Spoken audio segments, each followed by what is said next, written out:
আপনারা সবাই খুশি তো? দিদির আবার থ্যাংক ইউ বলো। তো আমার নাম গৌতম পাল, আঁচল আশ্রমের দিক থেকে আমি আপনাদেরকে স্বাগত জানাই। আপনারা এসছেন, খুব ভালো লাগলো। আপনারা এর আগেও এসছেন, আমাদের সাথে পরিচয় হয়েছে এর আগেও। আপনারা ঠান্ডাতে হোক গরমে হোক বাচ্চাদের জন্য আপনারা অনেক কিছু করেছেন এবং প্রত্যেক বছরই করেন এবং প্রত্যেক বছরই আপনারা আছেন। তো আপনাদেরকে সবাইকে ধন্যবাদ। এবং আমাদের সঙ্গে আমাদের উত্তম ঠাকুর যাকে আপনারা সবাই হয়তো চিনেনি ভালো করে, তো উনিও আমাদের সাথে সবসময় থাকেন পাশে। তো দুটো কথা উনিও বলবেন আমাদের হয়ে, বলতে দুটো কথা হয়ে যাক। সকলকে ধন্যবাদ। প্রথম কথা হচ্ছে, জীবে প্রেম করে যেই জন সেই জন সেবেতে ঈশ্বর। তো প্রত্যেকটা মানুষের মধ্যে ভগবান আছে।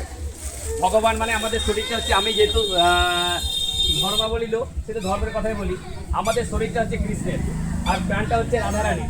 তো আমাদের শরীরে যতদিন প্রাণটা আছে ততদিন আমরা আছি। তো যদি আমাদের সম্ভব হয় তো প্রত্যেকটা মানুষকে ভালোবাসতে পারি সবার কাছে।